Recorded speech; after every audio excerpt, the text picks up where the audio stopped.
So this lesson is titled, Who Uses Accounting Information and Why?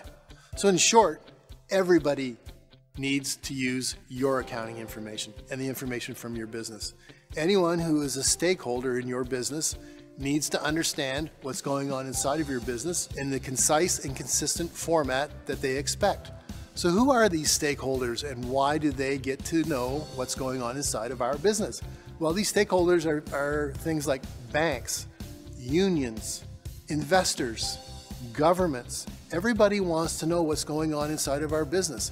And the only way we can deliver this information to them in a concise and understandable format is if we follow GAAP, if we follow the uniform system of accounts, and if we use the system we have to present the information consistently and in the right format all the time.